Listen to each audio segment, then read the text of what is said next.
శ్రీ మహాగణాధిపతయే నమః. ఐం మహాసరస్వత్యే నమః. శ్రీ లలితాంబికాదేవియే నమః.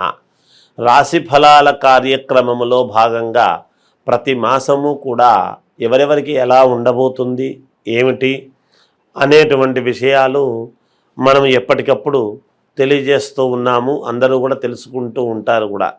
అయితే ఈసారి డిసెంబరు నెల ఫలితాలు అందరికీ కూడా 12 రాసుల వాళ్లకు ఎలా ఉండబోతున్నాయి ఏమిటి అనేటువంటి విషయం గురించి ఇప్పుడు నేను తెలియజేయబడుతుంది. అయితే ఈ డిసెంబరు మాసములోనే మార్గశిర మాసం అనేటువంటిది కూడా వస్తుంది. అంటే శ్రీ మహావిష్ణువు మాసానాం మార్గశీర్షోస్మి అన్నాడు. కార్తీకం అయిపోతూనే మార్గశిర మాసమే కదా వస్తుంది. అలా మార్గశిర మాసం ఎప్పుడైతే వస్తుందో ఇక్కడ కార్తీకమంతా కూడా పరమేశ్వరుడికి సంబంధించినటువంటి ఇది. మార్గశిర మాసము అంతా కూడా మార్గశిర మాస స్నానాలు చేయటం అనేటువంటిది ఉంటుంది. కార్తీక మాసంలో దీపాలు వెలిగించటం, కార్తీక స్నానము ఉంటుంది. కానీ మార్గశిర మాసములో మాసానాం మార్గశీర్షోస్మి అన్నాడు అంటే శిరస్సు వంటిది అని దాని అర్థం. శ్రీ మహావిష్ణువు యొక్క శిరస్సు అంటే తలకాయ ఏమిటి అంటే మార్గశిర మాసం అని.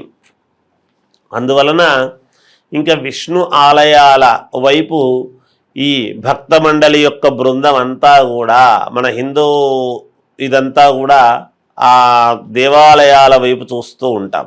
స్నానాలు చేయటం, వెంటనే తెల్లవారుజామునే విష్ణు పరంపరమైనటువంటి ఆలయాలకు వెళ్ళటము, దర్శనం చేసుకుని అందరూ కూడా సుఖ సంతోషాలతో ఉండాలి అనేటువంటిది తెలియజేస్తూ ఇక రాశి ఫలాల కార్యక్రమములోకి మనము ఉపక్రమిద్దాం. తులారాశి వారికి ఈ డిసెంబరు మాసం అంతా కూడా ఎలా ఉందంటే అనుకూలవంతముగా ఉన్నది. కొన్ని అనుకూలమైనటువంటి ఫలితాలు మీరు తీసుకోబోతున్నారు. అంతా బాగుండేటువంటి విధానంగానే ఉన్నది. గ్రహస్థితులన్నీ కూడా అన్ని రంగాల వారికి అనుకూలవంతమైనటువంటి వాతావరణముగా కనపడుతున్నది.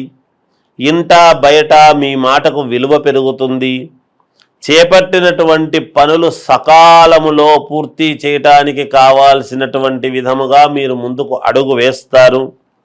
రాజకీయ ప్రముఖుల నుండి అరుదైనటువంటి ఆహ్వానాలు మీకు అందుతాయి. అంతేకాకుండా వృత్తి ఉద్యోగాలలో మంచి మాట తీరుతో అధికారులను ఆకట్టుకొని ఉన్నతమైనటువంటి చోటికి వెళ్ళటము కానీ, లేదా ఉద్యోగంలో ప్రమోషన్ సాధించటము కానీ, లేదా ఇంకొకరికి పరిచయం చేసి మన తెలివితేటలతో మీరు మంచి వ్యాపారం చేసుకునేటువంటి విధానముగా మలుపు తిరిగేటువంటి అవకాశం ఉన్నది. మీ జాతకము ఖచ్చితముగా ఈ మాసంలో ఏదో మలుపు తిరగబోతున్నది అనేదైతే సుస్పష్టముగా చెప్పవచ్చును. తులారాశి వాళ్లకు అంత అద్భుతముగా ఉన్నది గ్రహస్థితులు. అలాగే వ్యాపార విస్తరణ కోసం వ్యాపారాలు చేసుకునేటువంటి వాళ్ళు వ్యాపారాన్ని ఎలా విస్తరించాలి, ఎలా పెద్దగా చేసుకోవాలి అనేటువంటి దానికి కావాల్సినటువంటి నిర్ణయాలు తీసుకొని తద్వారా ముందుకు వెళ్ళడం జరుగుతుంది. దానికి కావాల్సినటువంటి ధనము కూడా మీ చేతికి అంది తీరుతుంది గాక. ఆదాయం విషయంలో లోటుపాట్లను బాగా అధిగమిస్తారు. దీర్ఘకాలికమైనటువంటి రుణాలు కొన్ని మాత్రమే తీర్చుకోగలుగుతారు మీరు. అలాగే కుటుంబ సభ్యుల ఆరోగ్య విషయాలలో శుభవార్తలు వింటారు.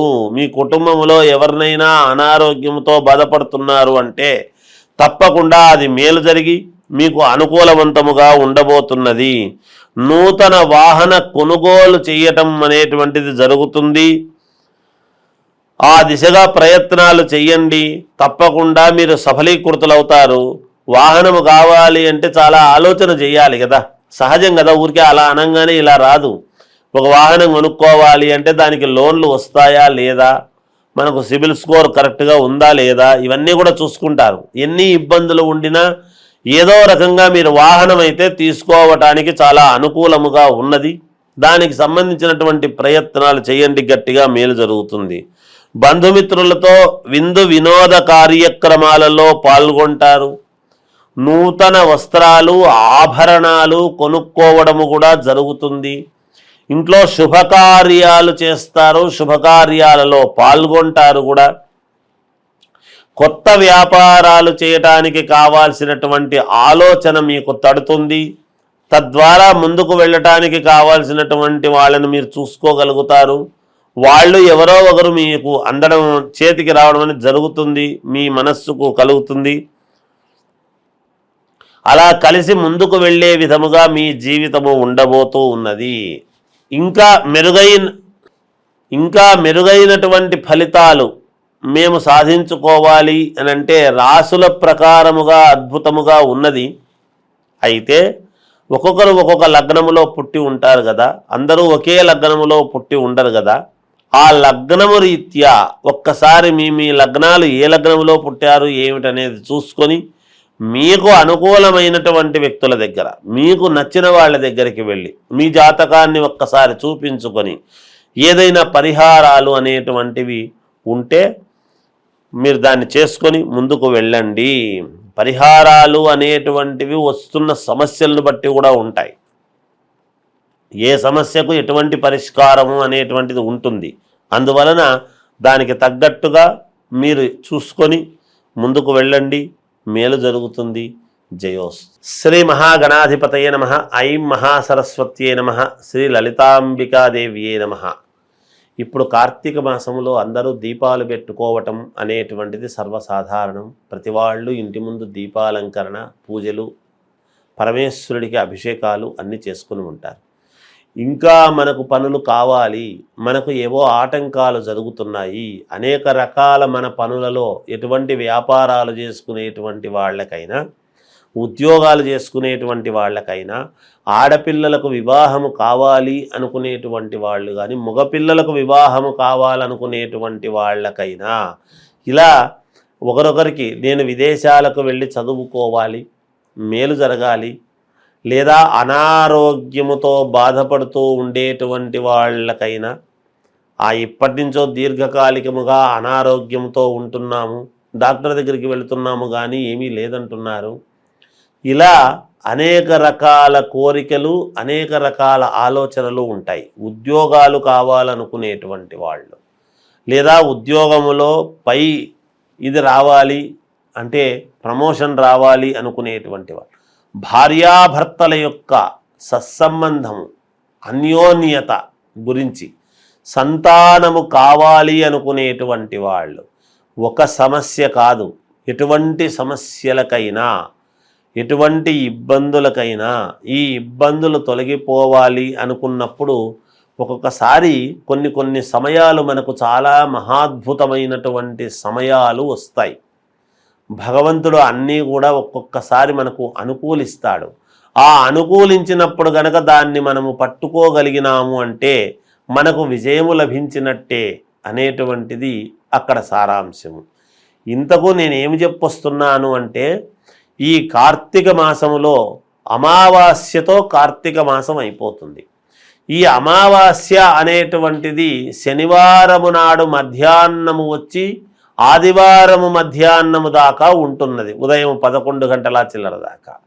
అటువంటప్పుడు దేహపీడ అనేటువంటిది ఎవరికైతే ఉంటుందో, మానసికమైనటువంటి ఇబ్బందులు ఇవన్నీ ఉంటాయో, మామూలుగా విపరీతమైనటువంటి తిరుగుడు తిరిగి మాకు పనులు కావడము లేదు అనేటువంటి ఆలోచన ఉంటుందో, ఈ 2 రోజులు కూడా కీలకమే. ఆదివారము నాడు ఆరోగ్యానికి మేలు జరుగుతుంది. ఆదివారము అమావాస్య అంటే పరమ పుణ్యప్రదమైనటువంటిది. సరే, సోమవతి అమావాస్య కూడా మంచిదే.